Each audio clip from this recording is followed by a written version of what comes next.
Ninguém gosta de perder dinheiro. O que é facto, no entanto, é que quando decidimos conscientemente investir, temos na grande maioria das situações de nos sujeitar a esse risco, obviamente na expectativa de que tudo corra pelo melhor e ao invés desse pior cenário seja gerado algum tipo de retorno, quer através de uma mais-valia ou da geração de rendimento. Apesar de não haver uma solução universal que resolva este problema real que é a possibilidade da perda de capital, há sem dúvida algumas medidas-chave que podemos tomar, diria 5 erros comuns a evitar para maximizarmos a probabilidade de um desfecho positivo para o nosso lado. Quando estamos a aprender coisas novas e ainda não dominamos por completo o tema em questão, é perfeitamente razoável serem cometidos erros. A verdade é que, sobretudo no que ao investir diz respeito, há curvas de aprendizagem longas que demoram tempo a ser percorridas e que se podem tornar muito frustrantes quando aquilo que queremos são resultados tangíveis que de algum modo justifiquem o esforço e a dedicação alocada a absorver e a aplicar o conhecimento. Aquilo que eu tento fazer para minimizar ao máximo este atrito e acelerar tanto quanto possível a minha curva de aprendizagem, independentemente da área da vida em questão, é aproveitar a experiência de outras pessoas que estejam um espaço à minha frente e já tenham percorrido a fase em que estou com sucesso, tirando partido das aprendizagens que fizeram com os seus erros. Ou seja, já que houve quem tenha desbravado o terreno à minha frente, escuso eu de ir bater com a cabeça onde não for absolutamente necessário. Especialmente quando o risco incorrido em cada um dos possíveis erros é significativo e pode impactar a minha estabilidade financeira de alguma forma. É exatamente por isso que o tema deste vídeo é particularmente importante. Mais do que como ganhar dinheiro a investir, vamos falar sobre como evitar perder dinheiro escapando daqueles que são alguns erros crassos que em grande parte das vezes nem nos apercebemos que estamos a cometer.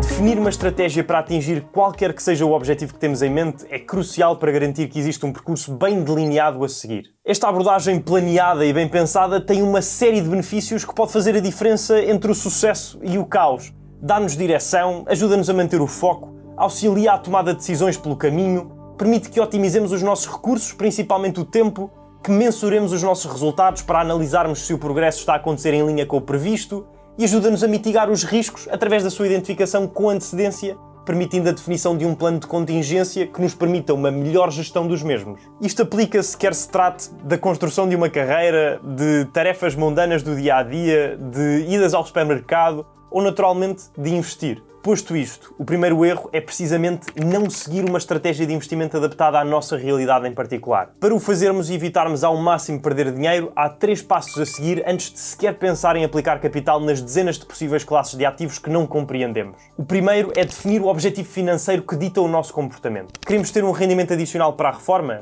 Um retorno mais passivo possível que nos permita viajar pelo mundo aos 50 anos? Guardar o dinheiro que vamos poupando para comprar uma primeira casa daqui a 5 anos? Isso materializa-se em 5 mil ou 20 mil euros. E temos quanto tempo até lá chegar? 5, 20 ou 40 anos? O segundo passo consiste na determinação da nossa tolerância ao risco. Estamos confortáveis com flutuações de valor no nosso portfólio ou preferimos algo mais estável? Todas as hipóteses são válidas. Aquilo que temos de perceber é que níveis de risco diferentes estão, na maioria dos casos, associados a potenciais de retorno também eles diferentes. Tratar destes 2 pontos leva-nos ao terceiro passo, que é efetivamente delinear um plano de alocação de capital. Como quem diz, escolher os ativos onde vamos investir e o valor que neles vamos aplicar. No fundo, temos de ir pesquisar a oferta existente de produtos financeiros e perceber como é que cada um nos pode gerar dinheiro, quais são os riscos que acarretam e se enquadram ou não no nosso perfil.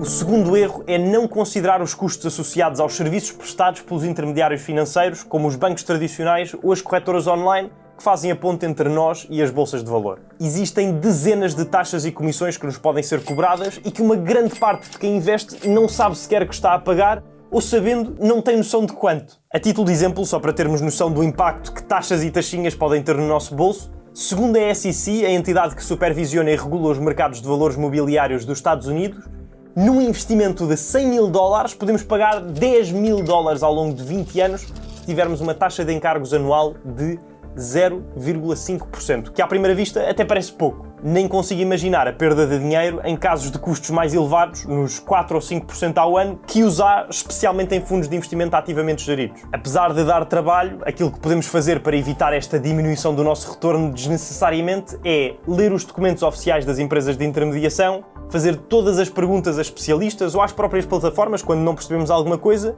e procurar minimizar os custos do nosso lado, evitando instituições que nos imputem comissões absurdas e injustificadas. Uma das várias opções à nossa disposição que escapa precisamente a este mar de ofertas pouco atrativas e nos permite comprar e vender ações e ETFs sem comissões de transação até aos 100 mil euros É a XTB, uma das únicas corretoras com escritório físico em Lisboa e uma linha telefónica de atendimento ao cliente em português. Para além disto, a XTB investe continuamente na educação dos seus utilizadores, quer seja ao patrocinar vídeos como este, permitindo-me continuar a produzir conteúdo informativo com o máximo de qualidade possível, ou através do seu próprio website e aplicação, onde dispõe de uma página dedicada que disponibiliza ferramentas para que aprendamos mais com os diversos artigos e não só sobre os mais variados tópicos. Se quiserem abrir conta por lá para explorarem a aplicação e começarem a investir, podem fazê-lo ao clicar no primeiro link da descrição, submeter alguns dados como se da abertura de conta num banco se tratasse, mas ainda mais simples, e esperar pela aprovação, que costuma acontecer relativamente rápido.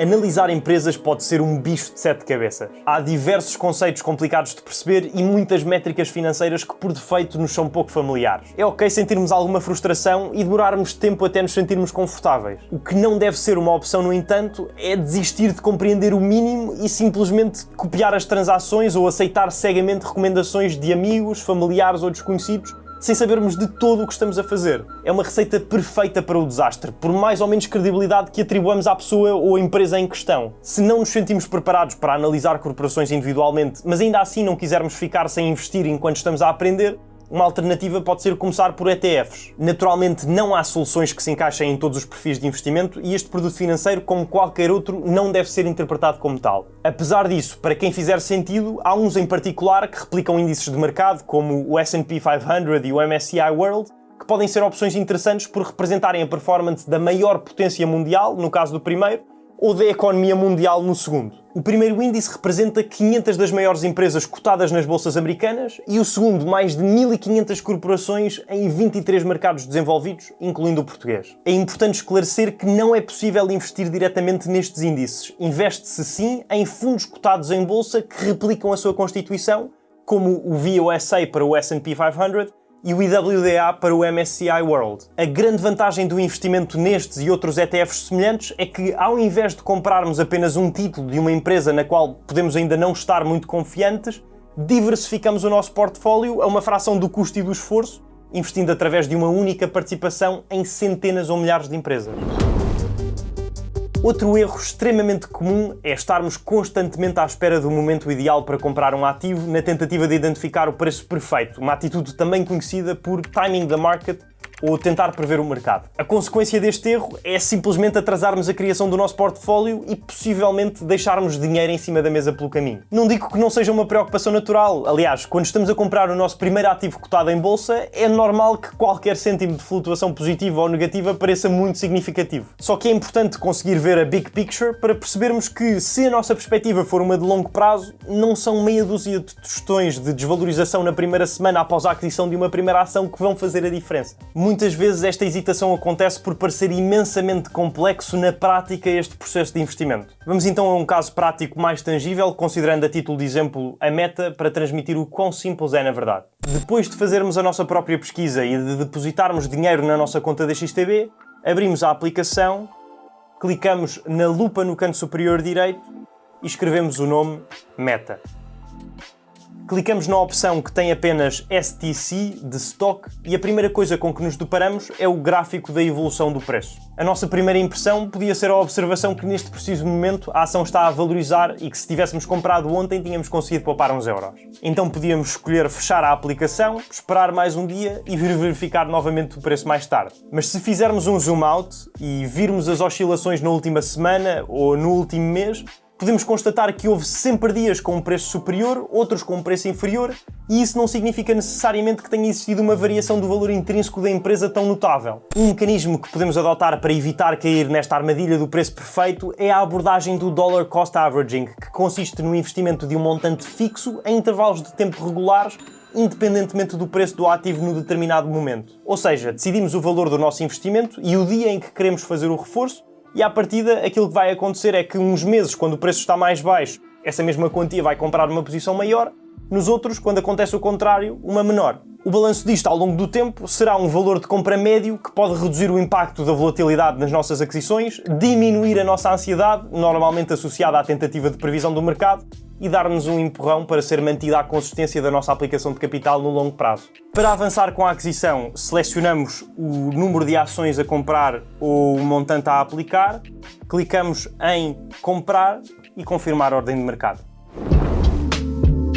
nosso portfólio é nosso e podemos personalizá-lo e alterá-lo como e quando quisermos e bem nos apetecer, na medida em que não é imutável, nem a nível da estratégia que o orienta, nem dos ativos em concreto que nele constam. Acreditar que o nosso perfil de investimento se vai manter o mesmo desde o momento em que o definimos pela primeira vez até ao fim da nossa vida é estranho. As nossas circunstâncias mudam. Mudamos de país, temos filhos, começamos o nosso primeiro trabalho, entramos na reforma. Todas estas situações vão muito provavelmente fazer variar a nossa apetência ao risco e, consequentemente, a nossa abordagem aos mercados. Relativamente aos títulos já adquiridos, não têm de ficar connosco no longo prazo se não quisermos. Lembro-me que no início, quando estava a começar, a ideia de comprar uma ação sem saber efetivamente se ela ia valorizar ou não me fazia bastante confusão. O que é que faço se alguma coisa acontecer e o preço da ação descer? Ou se simplesmente me arrepender de a comprar? Ao longo do tempo fui percebendo que a resposta a isto é uma de duas. Ou a mantenho e depois logo vejo como evolui, ou a vendo, preferencialmente com lucro, mas se não der está tudo bem porque assumo a perda como um preço da aprendizagem. Resumindo e concluindo, o importante é procurarmos conhecer o máximo possível sobre os ativos que escolhemos, percebermos os riscos que cada um acarreta e não ficarmos demasiado presos a uma determinada ideia só porque sim. Caso queiram perceber como minimizar as taxas e comissões a pagar na atividade de investimento, evitando assim o segundo erro de que falámos, recomendo que vejam de seguida este vídeo onde falo precisamente sobre isso em detalhe. Por hoje é tudo, subscrevam o canal para não perderem os próximos, desejo-vos tudo bom, um abraço e até à próxima semana.